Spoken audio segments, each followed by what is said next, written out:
मात्र यह है, एक कारण कहा कि मंथन में जो विष निकला उस विष का पान किया और भगवान देवताओं ने मिलकर भगवान शंकर का जलाभिषेक किया। दूसरा कारण कहा, माता सती ने शंकर को पाने के लिए श्रावण के महीने में ही सबसे ज्यादा साधना करी है। और क्या करता माता सती ने, एक बालू का मिट्टी का शिवलिंग बनाती थी, प्रतिदिन शिवलिंग का निर्माण करती थी और शिवलिंग का निर्माण कर उसकी पूजन कर अर्चना कर उसका विसर्जन करती थी सती माता। और माता सती का नियम था भगवान शंकर को पाने के लिए शिवलिंग का, हमारे यहाँ शिव महापुराण में लिखा है कि पार्थिव शिवलिंग का निर्माण होना चाहिए और पार्थिव शिवलिंग का निर्माण करना है तो उसके लिए निर्माण करा गया। ब्राह्मण श्वेत मट्टी के शिवलिंग का निर्माण करे, वैश्य पीली मट्टी के शिवलिंग का निर्माण करे, क्षत्रिय लाल मट्टी के शिवलिंग का निर्माण करे और शुद्ध काली मट्टी के शिवलिंग का निर्माण करे। कितना बड़ा शिवलिंग बनाना चाहिए? अगर हम पार्थिव शिवलिंग का निर्माण कर रहे हैं या हमारे घर में हम कोई मूर्ति रख रहे हैं या हमारे घर में हम कोई मूर्ति को विराजमान कर रहे हैं तो उस मूर्ति का भाव कितना बड़ा होना चाहिए? तो कहा जमीन पर अपने हस्त कमल को रखकर अंगूठे को ऊंचा कर देख लो, बस इतनी बड़ी मूर्ति घर के अंदर होना चाहिए। चाहे वो लड्डू गोपाल की हो, चाहे वो दुर्गा भवानी की हो, चाहे वो राम जी की हो, शंकर जी की हो, कृष्ण की हो, जिसकी रखना हो, बस इतनी बड़ी मूर्ति घर के अंदर होना चाहिए। क्यों? इससे बड़ी अगर मूर्ति होती है तो जैसे मंदिर में सेवा होती है उतनी सेवा की उसको जरूरत पड़ती है, और अगर इससे छोटी मूर्ति होती है, जितनी छोटी होगी उतनी सेवा कम करना पड़ता है। तो मूर्ति जितनी छोटी होगी उतना सुख प्रदान करेगी, उतना आनंद देगी। पर श्रावण के महीने में यदि आप रोज शिवलिंग नहीं बना सकते तो पूरे महीने में एक बार शंकर का शिवलिंग का, पार्थिव शिवलिंग का निर्माण करना चाहिए, जरूर करें। और पार्थिव शिवलिंग का निर्माण करके उसकी आराधना, उसकी अर्चना, उसकी पूजा करना चाहिए। नमः शिवाय, ओम नमः शिवाय, ओम नमः शिवाय, नमः शिवाय। पार्थिव शिवलिंग का जब भी निर्माण करें किसी थाली में या पात्र में, जिसमें भी आप निर्माण कर रहे हैं, उस पार्थिव शिवलिंग को बनाने से पहले उसके अंदर, पात्र के अंदर एक बेलपत्र रखें। बेलपत्र क्या आपको प्रधान कल कहा था, बेलपत्र का वृक्ष माता पार्वती के नयन अश्रु से प्रकट हुआ है और रुद्राक्ष का वृक्ष शंकर भगवान के नयन अश्रु से प्रकट हुआ है। तो बेलपत्र रखकर फिर उसके ऊपर शिवलिंग का निर्माण करें, फिर उसके ऊपर शिवलिंग, उसका लाभ आनंदित होगा, उसका सुख आनंद, वो आनंद फल देने वाला होगा।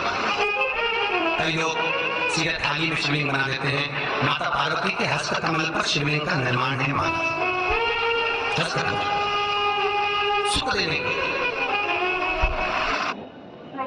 शिवलिंग का निर्माण करें। माता सती ने भी किया, यही श्रावण के महीने में माता सती शंकर भगवान के शिवलिंग का निर्माण करती है, पूजन करती है, अर्चना करती है। शाम के समय उस शिवलिंग को मस्तक पर स्पर्श करकर जलाशय में, कुंड में, जल में, बावड़ी में, कुएं में, तालाब में उसका विसर्जन करती। दूसरा कारण कहा, सती शंकर को इसी श्रावण में दिखाई थी, इसलिए शंकर को श्रावण आती है कि पहले आती है नवमी, फिर आती है एकादशी देवस्मरणी। तो भंडारिया नवमी का मतलब क्या होता है? भंडारिया नवमी का स्मरण क्या होता है? अभी आपको कहा था 9 जगह पर भंडारिया नवमी का मतलब ये है कि भगवान विष्णु सोने जाने से पहले नवमी तिथि के दिन 9 बेलपत्र भगवान शंकर को समर्पित करकर भगवान शिव के मंदिर में बैठकर भगवान शंकर की आराधना कर भगवान विष्णु लक्ष्मी जी के साथ अपनी सृष्टि का कार्यभार 4 महीने के लिए शंकर जी को सौंप देते हैं भंडारिया नवमी के दिन। और एकादशी के दिन से, देव सोनी एकादशी के दिन जब भगवान सोते हैं तो उस दिन से भगवान शंकर पूरे कार्यभार को देखते हैं, पूरे कार्यभार। जब कार्यभार सौंपा गया, भगवान शंकर सृष्टि का संचालन करने लगे, तब ब्रह्मा और विष्णु ने आकर शंकर जी की आराधना यही श्रावण के महीने में करी थी कि आपने पूरा कार्य अच्छे से संभाला, इसलिए शंकर को श्रावण अति प्रिय है। ये तीसरा कारण है शंकर को श्रावण प्रिय कहा।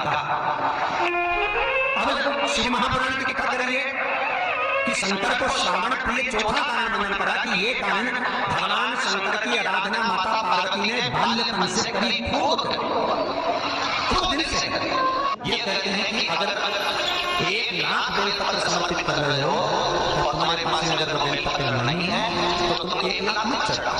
आपको एक बेलपत्र, परंतु वो बेलपत्र भी पूर्ण तरह से साफ, सुंदर, सुरक्षित, खंडित ना हो, वो मुझे समर्पित करो। एक चावल का दाना चढ़ाओ पर खंडित ना हो, एक फल चढ़ाओ वो खंडित ना हो, एक पुष्प चढ़ाओ वो खंडित ना हो। शिव कहते हैं मेरे हाथों से मेरा पुत्र खंडित हो गया था, उस दिन से मैंने वचन दिया है माता पार्वती को कि खंडित वस्तु स्वीकार नहीं करूंगा और मैं खंडित दूंगा। शायद इसीलिए ये चरित्र कहता है कि जिस नारी का गर्भ 2-3 महीना ठहरने के बाद में गर्भ बन जाता हो, 4 महीना ठहरने के बाद गर्भ बन जाता हो, बच्चा पूर्ण नहीं होता हो, या बच्चा कहीं शरीर के अंदर डॉक्टर कह रहे सोनोग्राफी में कि ये विकलांग है, बच्चे के पाँव में या मुख में या शरीर में पानी भरा गया है, ये सुरक्षित नहीं होगा, ये बुद्धि से कमजोर होगा, ये बच्चा ऐसा विकलांग होगा। तो उसी समय पर जैसे डॉक्टर ने कहा वैसे एक श्रीफल, और वो श्रीफल खंडित नहीं होना चाहिए। उस श्रीफल पर जो नारी है गर्भ से, उस नारी का सिर से लेकर एड़ी तक एक लच्छा मतलब मोड़ी मतलब नारा जो हाथ में बांधते खुलेगा, उसको नाम पर श्रीफल पर भगवान शंकर का नाम लेकर उस स्त्री का नाम और गोत्र बोलकर बांधकर भगवान शंकर के चरणों में जाकर रख दीजिए, फिर बच्चे की जवाबदारी शिव की हो जाती है। फिर शंकर क्योंकि शिव ने माता पार्वती को वचन दिया था कि मैं खंडित नहीं दे सकता। सारे देवताओं के मंदिर में नरियल फूटता है, हनुमान जी के मंदिर में नरियल फूटता है, राम जी के मंदिर में नरियल फूटता है, देवी जी के मंदिर में नरियल फोड़ा जाता है, और शंकर जी के मंदिर में नरियल फोड़ा जाता है। आखा दिया जाता है कि पूर्ण दीजिए, बेलपत्र पूर्ण दीजिए, फल पूर्ण दीजिए, एक चावल का दाना भी दे दो तो पूर्ण दीजिए। जितने आस्था से मिलकर सुन रहे हो, यूट्यूब पर सुन रहे हो, फेसबुक पर सुन रहे हो, या इंस्टाग्राम पर सुन रहे हो, वो सावधानी का ध्यान दीजिएगा। कभी श्रावण महीने में अगर आप शंकर जी के मंदिर में जाएं और शिव मंदिर किसी वृक्ष के नीचे हो, वट वृक्ष के नीचे हो, चाहे पीपल के वृक्ष के नीचे हो, चाहे वो आंवले के वृक्ष के नीचे हो, चाहे वो बेलपत्री के वृक्ष के नीचे हो, चाहे वो शमी के वृक्ष के नीचे हो, चाहे जिस वृक्ष कोई वृक्ष के नीचे अगर कोई शिवालय है, शंकर जी का कोई मंदिर या शंकर जी का कोई शिवलिंग रखा हो, तो एक गुरुवार किसी भी श्रावण महीने में जब भी किसी शिवालय में जाए जिस वृक्ष के नीचे शिवलिंग, उस शिवलिंग पर ये शिवलिंग रखा हुआ है, ये जलाधारी पर जहाँ शिवलिंग रखा हुआ है वहाँ कटी भाग माता पार्वती जी का हस्तकमल, उसके ऊपर रखा हुआ शिवलिंग, सामने अशोक सुंदर और भगवान शंकर के दोनों पुत्र गणेश कार्तिक के ऊपर से लिखा है जया विशाल सुंदरी कलकली देव, ये भगवान शंकर की कृपा देखना। तो जो कटी भाग,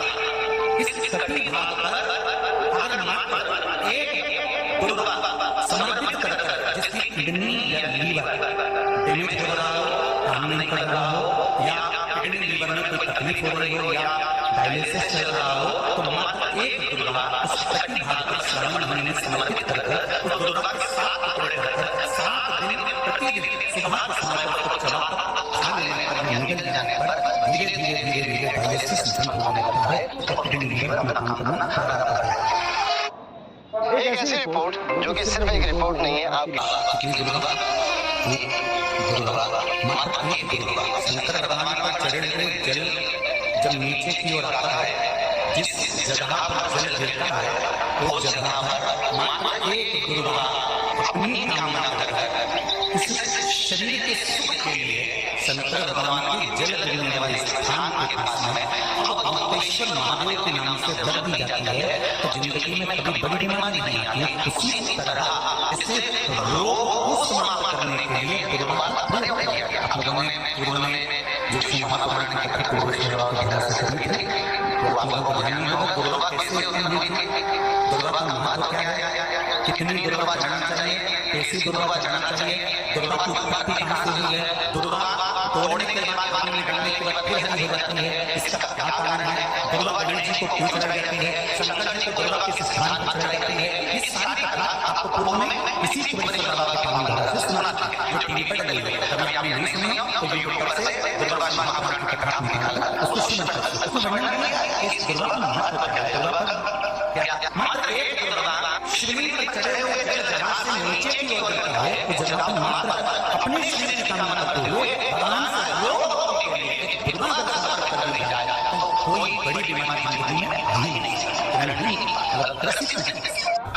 श्रावण के महीने की श्रावण महापुराण की कथा सुना एक बात ध्यान से बताना, जितनी सौभाग्यवती माताएं होती हैं ये संक्रांति की 13 चीजें दान करती हैं, 14 चीजें दान करती हैं। बीच में कोई 16 नंबर पर ध्यान करेंगे तो भी सौभाग्य संबंध देंगे, ध्यान करेंगे तो भी सौभाग्य संबंध देंगे, कोई कार्य करेंगे तो भी सौभाग्य के संबंध देंगे। सौभाग्य की सामग्री का दान क्यों किया जाता है? सौभाग्य सूचक वस्तुओं का दान क्यों किया जाता है? सौभाग्य की वस्तुएं क्यों प्रदान करनी है, क्यों दी जाती है? उसका कारण क्या है? क्यों दी जाती है? भारत की भूमि की सौभाग्यवती माताओं का एक मन की अभिलाषा रहती है। भारत की भूमि की माताओं की एक अभिलाषा रहती है कि जब उसके प्राण छूटे तो अखंड सौभाग्य धारण करके प्रतीक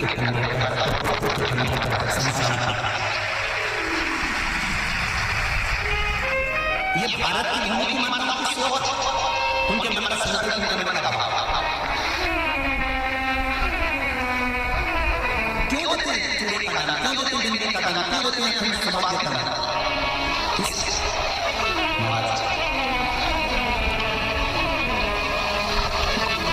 मेरे हाथों में भर भर के चूड़ी, मेरे हाथों में भर भर के चूड़ी, और मैया कोई कामना, मेरे मस्तक पे चमकती चूनर, मेरे मस्तक पे चमकती चूनर, और मैया कोई कामना, मेरी मांगों में भर भर के सिंदूर रहे, मेरी मांगों में भर भर के सिंदूर रहे, और मैया कोई कामना, मेरे पाँव में बिछुड़ी का जोड़ा, एक बिछुड़ी नहीं, कितनी?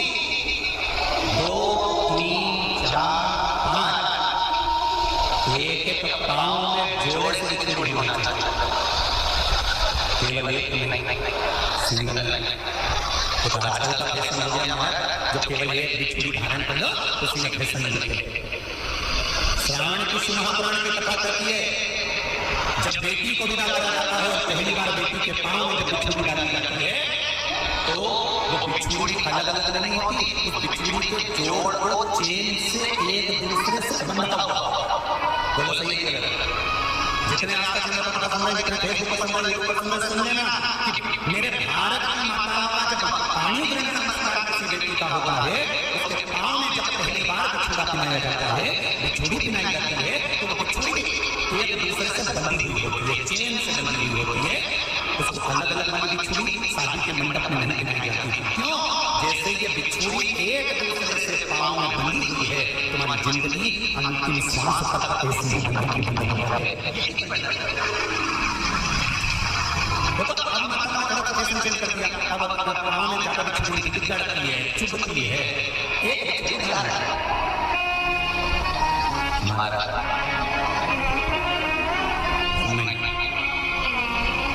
बिछुड़ी तो जोड़े से। हमारी माताएं, भारत की भूमि की जो माताएं, ये चूड़ी हाथ में पहनती है तो जोड़े से पहनती है। बोलो जैसा सही है कि गलत है? एक अकेली चूड़ी माताएं हाथ में धारण नहीं करती है। अगर भारत की भूमि की संस्कारित माताएं हैं और भारत की भूमि की सभ्यता और संस्कृति को जानती है तो अकेली चूड़ी नहीं, जोड़े की चूड़ी पहनेगी, 2 चूड़ा डालेगी, 4 डालेगी, 12 डालेगी, सिंगल नहीं। श्रावण के महीने की महापुराण की